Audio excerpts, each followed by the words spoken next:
దేవుని రాజ్యమును గురించి వారికి బోధించెను. ఆయన వారితో ఉన్నప్పుడు వారికి ఇట్లు ఆజ్ఞాపించెను, మీరు యెరూషలేమును విడిచి వెళ్ళక నేను మీకు తెలియపరిచినట్టి నా తండ్రి చేసిన వాగ్దానము కొరకు వేచి ఉండుడు. ఏలైనా యోహాను నీటితో బాప్తిసం ఇచ్చెను, కానీ కొన్ని రోజులలో మీరు పవిత్రాత్మ చేత జ్ఞానస్నానము పొందుదురు. అపోస్తలులు యేసుతో ఉన్నప్పుడు ప్రభు, ఇప్పుడు మీరు ఇశ్రాయేలునకు రాజ్యమును పునరుద్ధరించెదరా అని అడగగా యేసు వారితో, కాలములను సమయములను నా తండ్రి తన అధికారముగా ఉంచుకొని ఉన్నాడు. వాటిని గురించి తెలుసుకొనట మీ పని కాదు. అయినను పవిత్రాత్మ మీ పైకి వచ్చినప్పుడు మీరు శక్తిని పొందుదురు. కనుక మీరు యెరూషలేములోని యూదయ సమరయ సీమల యందు అంతటను భూ దిగంతముల వరకు నాకు సాక్షులై ఉండెదరు అనేను. ఈ మాటలు పలికిన పిదప వారు చూచుచుండగా ఆయన పరలోకమునకు కొనిపోబడెను.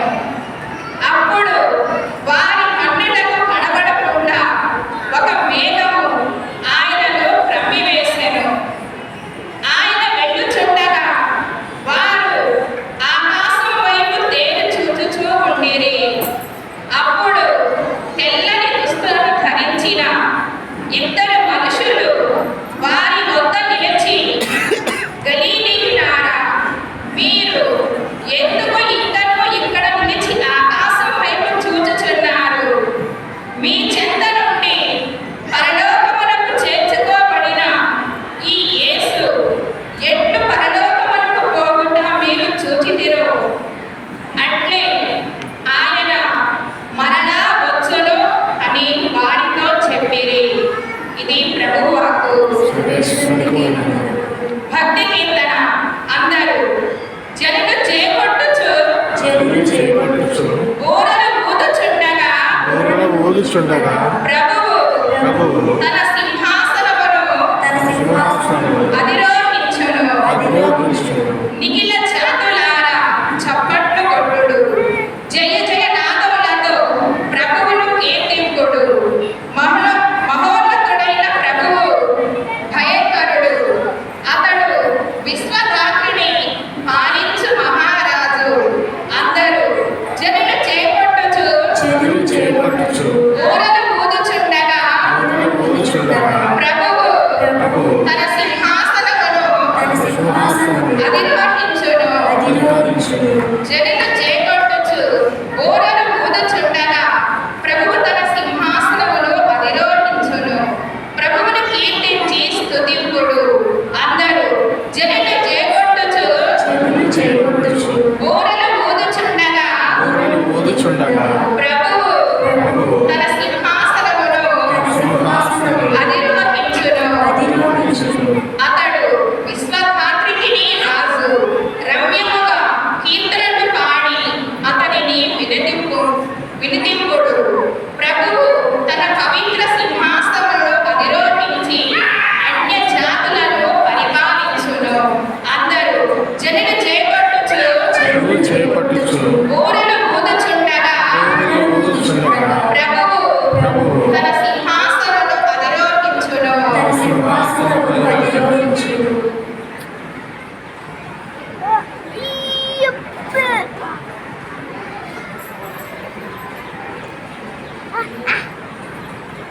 Bangling.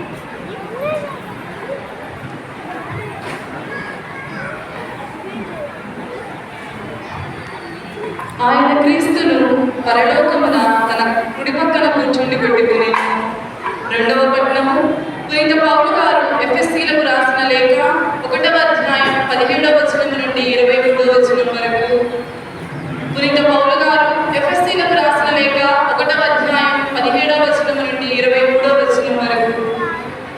సహోదరులారా, మీకు ఆత్మను ప్రసాదింపవలసినదిగా మన ప్రభువుకు యేసుక్రీస్తు దేవుడను మహిమాన్వితుడగు తండ్రిని అర్థించుచుందును. మీరు ఆయనను ఎరుగునట్లుగా ఆ ఆత్మకు వివేకమును కలిగించి దేవునికి విదితమనర్చును. ఆయన వెలుగును చూచినట్లుగా మీ మనస్సుకు వికాసం పొందునుగాక అని నా అభ్యర్థన. అప్పుడే ఆయన మిమ్మల్ని చేరవిలిచిన ఆ నిరీక్షణ ఎట్టిదో, ఆయన తన పరిశుద్ధులకు వాగ్దానం చేసిన దీవెనలు ఎంత మహత్తరమైనవో విశ్వాసులకు మనలో ఉన్న ఆయన శక్తి ఎంత అర్థమైనదో మీరు తెలుసుకొనగలరు.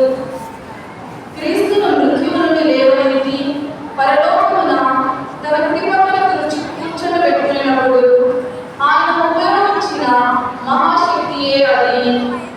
దివ్యులకు, ప్రభువులకును, అధికారులకును, శక్తులకును, నాయకులకును అధికుడైన క్రీస్తు అచ్చట పరిపాలించును. ఇహ పరలోకములో ఉన్న సమస్త నామముల కంటే ఆయన అధికుడు. దేవుడు సమస్తమును క్రీస్తు పాదముల కింద ఉంచెను. సమస్తముపై అధికారిని చేసి ఆయనను శ్రీసభకు శిరస్సుగా అనుగ్రహించెను. ఆ శ్రీసభయే క్రీస్తు శరీరము. సర్వత్రా స్వరమును పరిపూర్ణం చేయగల ఆయన యొక్క పరిపూర్ణత్వమే దైవ సంఘము. ఇది ప్రభు వాకు. సర్వేశ్వరునికి వందనములు. హల్లెలూయా వచనము.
యేసు 11 శిష్యులకు ప్రత్యక్షమై వారితో ఇట్లనెను, క్రీస్తు కష్టములు అనుభవించునని మూడవ రోజున మృతుల నుండి లేచినని యెరూషలేము మొదలుకొని సకల జాతులకు ఆయన పేరిట హృదయ పరివర్తనము పాప క్షమాపణను ప్రకటింపబడవలనని రాయబడి ఉన్నది. దీనికన్నిటికీ మీరే సాక్షులు. ఇదిగో నా తండ్రి చేసిన వాగ్దానమును మీకు అనుగ్రహిస్తున్నాను, కానీ మీరు పై నుండి శక్తిని పొందినంత వరకు నగరముననే ఇమ్మట ఆయన వారిని బెతానియా వరకు తీసుకొని పోయి తన చేతులెత్తి వారిని ఆశీర్వదించారు.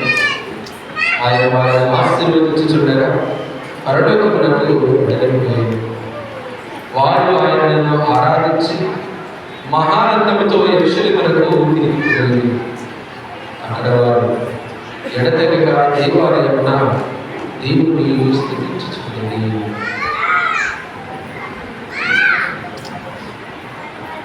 క్రీస్తుని సువిశేషము. క్రీస్తునామమునకు స్తుతి కలుగును గాక.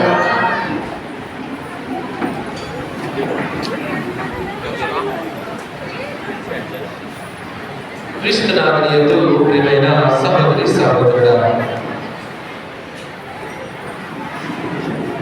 ఒక వ్యక్తి తన దగ్గర ఉన్నటువంటి కొద్దిపాటి ధనంతో, తనకున్నటువంటి తెలివితేటలతో ఒక బిజినెస్ ను స్టార్ట్ చేశాడు, ఒక వ్యాపారాన్ని ప్రారంభించాడు. వ్యాపారం ప్రారంభించిన తర్వాత తొలినాళ్ళలో ఏది కూడా వెంటనే సక్సెస్ అవ్వదు, కొంచెం సమయం పట్టింది.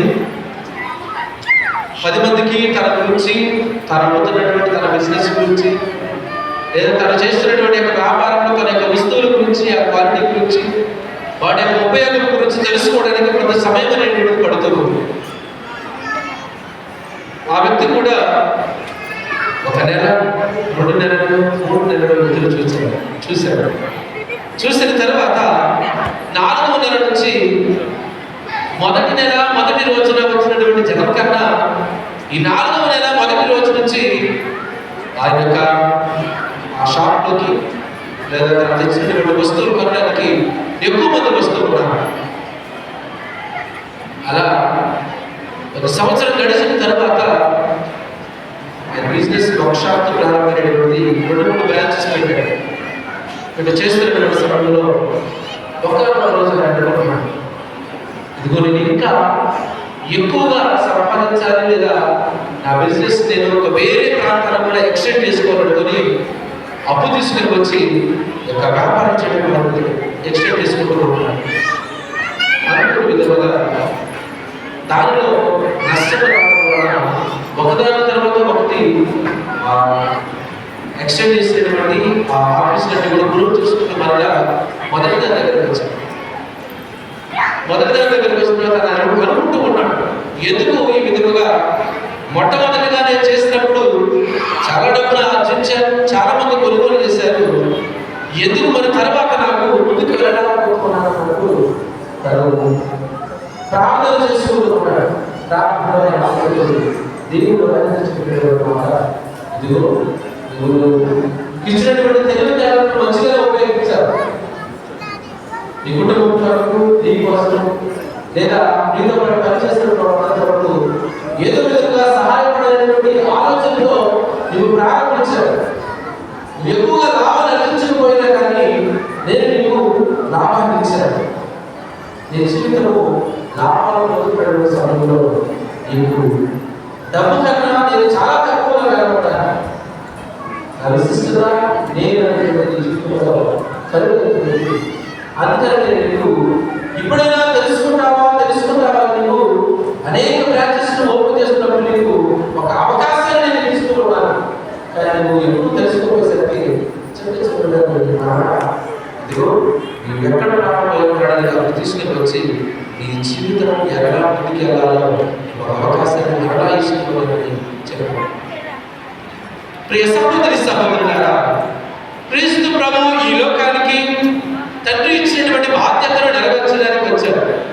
తండ్రి తనకి ఇచ్చినటువంటి బాధ్యత ఇదిగో ఈ లోకంలో ఉన్న ప్రతి ఒక్కరిని కూడా దేవుని యొక్క దైవరాజ్యంలో ప్రవేశింపచేయాలి, దేవుని యొక్క సన్నిధిలో నిలపాలి, దేవుని యొక్క ప్రేమను అనుభూతి చెందే విధముగా తయారు చేయాలి. మరి ముఖ్యంగా దేవుని బిడ్డలుగా తయారు చేయాలి. అందుకని ప్రభు ఆయన ఈ లోకానికి వచ్చిన తర్వాత సువార్త పరిచర్య ప్రారంభించినప్పుడు ఆయన ఎన్ని రోజులు ఉపవాసం ప్రార్థన చేశారు. ఎన్ని రోజులు ఉపవాసం ప్రార్థన చేశారు? 40 రోజులుగా 40 రోజులు ప్రభు 40 రోజులు ప్రార్థన చేశాడు. ఒక రోజు చేస్తే సరిపోయింది కదా, నేను దేవుని కుమారుడే కదా, ఇదిగో తండ్రి నాకు ఆల్రెడీ నాకు వాగ్దానం చేశాడు కదా, నేను వెళ్ళి వారికి సువార్తను బోధిస్తే సరిపోయింది కదా అనుకోలేదు. ఆయన ప్రార్థన చేశాడు. ఇదిగో దేవుని శక్తిని పొందుకుంటానని ప్రార్థన చేశాడు. దేవుని యొక్క బలముతో నింపబడే విధంగా ప్రార్థన చేశాడు. ఇగో ఆయన ఒక్కసారి ప్రారంభిస్తే మరలా వినబడలేదు. ఒక అడుగు నేను ముందుకు వేస్తూ ఉన్నానంటే ఆ ఒక్క అడుగు 10 అడుగులకు నాకు బలాన్నిచ్చే విధముగా ఉండాలి, కానీ ఆ ఒక్క అడుగు నన్ను 20 అడుగులు వెనకరాలే విధముగా ఉండకూడదని ప్రభు ఆలోచించాడు. కాబట్టి 40 రోజులు ప్రార్థన చేసి శక్తిని పొందుకున్న తర్వాత పవిత్ర ఆత్మ బలపడిన తర్వాత ఆయన సువార్తను బోధించడం. అది నేను ప్రభు ఈరోజు మోక్షారోహణ మహోత్సవాన్ని మనం కొనియాడుతున్నాం. ప్రభు ఉత్తానమైన తర్వాత ఇప్పటికి మనము కౌంట్ చేసుకుంటే 40 రోజులు. ఈ 40 రోజుల కాలంలో ప్రభు తన యొక్క శిష్యులకు అనేక పర్యాయాలు ఆయన దర్శనమిచ్చాడు. ఆ దర్శనంలో ఆయన వారికి తెలియజేస్తున్నటువంటిది వారిని ఆధ్యాత్మికంగా సిద్ధపరుస్తూ ఉన్నాడు. ఈరోజు మనం చదివినటువంటి మొదటి పట్టణంలో ఒకసారి మనం చూసుకున్నట్లయితే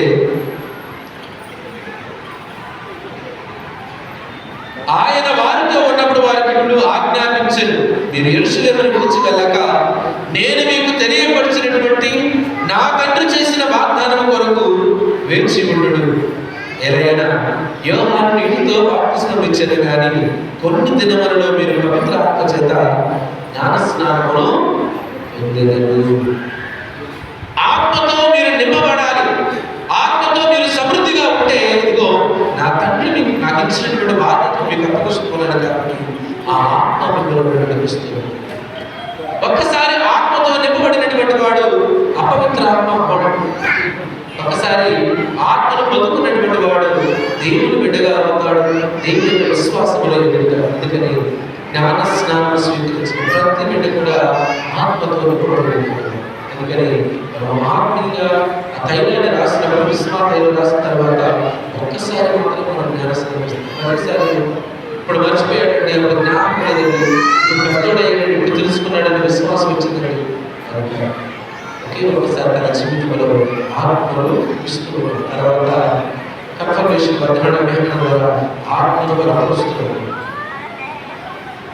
కాబట్టి ప్రియ సహోదరి సహోదరులారా, ప్రభు తాను మోక్షారోహణమయ్యే సమయంలో ఇదిగో శిష్యులతో చెప్తూ ఉన్నటువంటి మాట, మీరు ఆత్మను పొందుకునే వరకు వేచి ఉన్నటువంటి ప్రభు ఆయన మోక్షారోహణమై ఎక్కడికి వెళుతూ ఉన్నాడంటే పరలోకానికి వెళుతూ ఉన్నాడు. ఆయన అవరోహణం చేయడం, ఆరోహణం చేస్తున్నాడు. ఆరోహణగా ఆయన పైకి వెళుతున్నాడు, ఆరోహణం కిందకి పడ్డాడు. అందుకనే మానవుని యొక్క స్థితి ఎక్కడ ఉన్నదంటే పరలోకానికి నరకానికి మధ్యలో ఉన్నది. ఈ పరలోకానికి నరకంలో మధ్యలో ఉన్నటువంటి వ్యక్తి పైకి వెళ్ళాలా కిందకి వెళ్ళాలనేది నిర్ణయించుకోవలసినటువంటి బాధ్యత మనిషి, మానవుడు.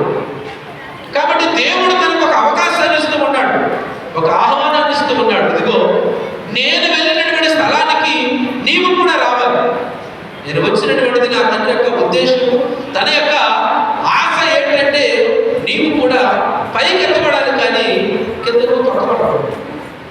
సామాన్యంగా మనతో కూడా ఒక వ్యక్తి ఎదుగుతున్నప్పుడు మనం ఏం చేస్తామంటే కిందకు తొక్కాలని చూస్తాం, కానీ ఎప్పుడు కూడా ఎదుగుతున్నప్పుడు చేయకూడదు, పైకి ఎప్పుడు ప్రయత్నించాలి. ఎందుకంటే మనం ఎప్పుడు స్వార్థంగా ఉంటాం. మన యొక్క ఆలోచన విధానం ఎలా ఉంటాయంటే అందరూ మాదిరిగా ఉంటుంది. అది బయటికి రాదు, వచ్చేవాళ్ళు బయటికి రాదు. అది బాగుపడదు, బాగుపడే వాళ్ళు బాగుపడలేదు. అందుకని మన జీవితాలు ఎప్పుడు కూడా వాళ్ళు ఏమనుకుంటున్నారు, వాళ్ళు ఎలా ఉన్నారని చూస్తూ ఉన్నాము, కానీ వారి వల్ల నేను ఎందుకు ఎదగడం లేదని మనం ప్రయత్నం చేయడం, వారి విశ్వాసంలో ఉన్న విధముగా నేను ఎందుకు విశ్వాసం ఎదగడం లేదని ప్రయత్నం చేయడం. అందుకని ప్రభు యొక్క మోక్షారోహణ రోజున ఆయన పరలోకంలో వెళ్ళిన విధముగా, ఆయన తండ్రి వద్దకు వెళ్ళిన విధముగా మనల్ని కూడా తండ్రి వద్దకు ఆహ్వానిస్తున్నాడు. మనం పైకి వెళ్ళాలి, కానీ కిందకు నరకంలోకి వెళ్ళి మన జీవితాన్ని నాశనం చేసుకోవద్దని ప్రభు ప్రతి ఒక్కరి కూడా యొక్క ఆహ్వానాన్ని కలుగుతూ ఉన్నాడు. ప్రియ సహోదరి సహోదరులు, కాబట్టి ప్రభు యొక్క మోక్షారోహణములో తండ్రి తనకి ఇచ్చినటువంటి ఆ రక్షణను మనకు ఇస్తూ ఉన్నాడు. ఆ రక్షణలో మనకు ఆయన 3 విషయాలు తెలియజేస్తున్నాడు ప్రభు. మొట్టమొదటిది ఆయన తండ్రి యొక్క కుడి ప్రక్కన కూర్చుంటూ ఉన్నాడు. తర్వాత పరలోక మహిమలోనికి ఆయన ప్రవేశిస్తూ ఉన్నాడు. 3వది సమస్తము మీద ఆయన అధికారాన్ని పొందుకుంటున్నాడు. ఆయన తండ్రి యొక్క కుడి ప్రక్కన కూర్చొని మూలకు ఉన్న ప్రతి ఒక్కరికి న్యాయముగా తీర్పు తీరుస్తూ ఉన్నాడు. ఆయన పరలోకములో మహిమ ప్రవేశం చేయడం ద్వారా ఇదిగో నేను వెళ్ళిన యొక్క మహిమ ప్రవేశములో మనల్ని కూడా ప్రవేశించే విధముగా ఆయన మనల్ని నడిపిస్తూ ఉన్నాడు. ఇంకా మనందరికీ కూడా అధికారాన్ని ఇస్తూ ఆయన పొందుకున్న అధికారంతోనే మనకు కూడా దేవుని యొక్క సన్నిధిలో ఉండేటువంటి ఆ అధికారాన్ని ఇస్తున్నాము, వాగ్దానాన్ని ఆయన మనకు ఇస్తున్నాడు. కాబట్టి ఆ ప్రభు ఇచ్చినటువంటి ఒక వాగ్దానములు ఆయన పొందుకున్నటువంటి ఆ దైవ రాజ్యములో మనము ప్రవేశిస్తూ ఉన్నామా? ఎక్కడ ఉన్నాము? మన యొక్క విశ్వాసం ఏ విధముగా? ఒకవేళ క్రైస్తవులుగా ఉంటున్నటువంటి మనము ఆయన ప్రవేశించినటువంటి ఆ దైవ రాజ్యములో ప్రవేశించక ఆయన ఇచ్చినటువంటి ఆ పవిత్ర ఆత్మను పొందుకొనక ఇదిగో ఆ ప్రభు వెంట మాదిరిగానే వెళ్ళడానికి ప్రయత్నం చేయక జీవిస్తున్నట్లయితే ఏమాత్రం కూడా ఆయన పెరుగుతారు. ఇదిగో పరిశుద్ధ గ్రంథం తెలియజేయబడిన క్రీస్తు కూడా తెలియజేయబడుతుంది. కాబట్టి పరిశుద్ధ గ్రంథాన్ని చదువుతున్నటువంటి మనము క్రీస్తును తెలుసుకున్నటువంటి మనము ఆయన చూపించిన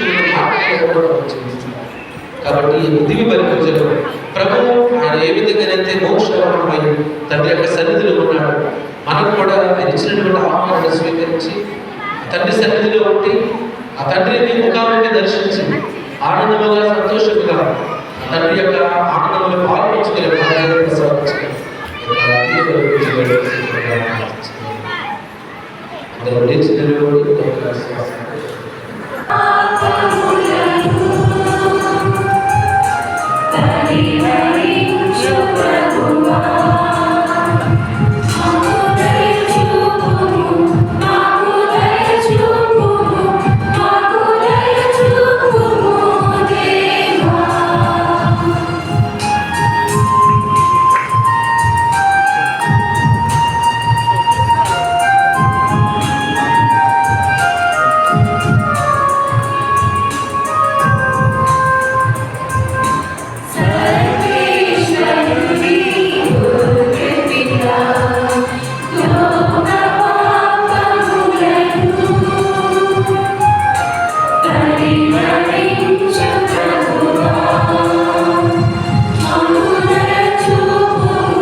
ఇదిగో సర్వేశ్వరుని గొర్రెపిల్ల, ఇదిగో లోకం యొక్క పాపములను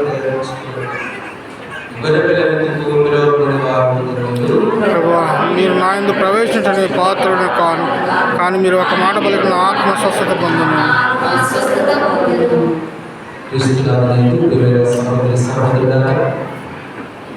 ఆలస్యం సమాధానం చదివిన వారు మాత్రమే దివ్య ప్రసాదాన్ని స్వీకరించారు. అందులో తరచుగా దివ్య ప్రసాదాన్ని స్వీకరిస్తూ పాప సంగీతం చేసేటువంటి వాడు మాత్రమే లైవ్లో వచ్చి దివ్య ప్రసాదాన్ని స్వీకరించండి. మిగతా డినామినేషన్స్ కలిగినటువంటి వాడు, మిగతా క్రైస్తవ సంఘాలను కలిగిన వాడు ఈ యొక్క స్థలాలను కూర్చొని ప్రార్థన చేసుకుంటున్నారు. అలాంటి వాడు దయచేసి దివ్య ప్రసాదాన్ని స్వీకరించుకోవాలి.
తీసుకుని శరీరమా తీసుకుని రక్తమా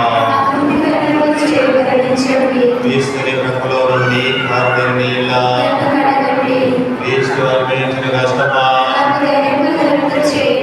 ఓ మంచి చేసువా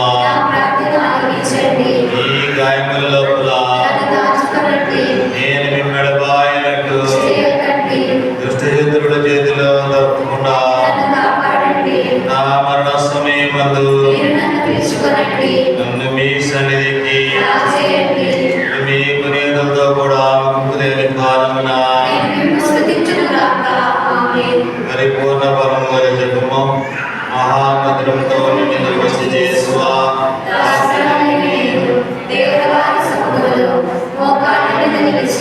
శాస్త్ర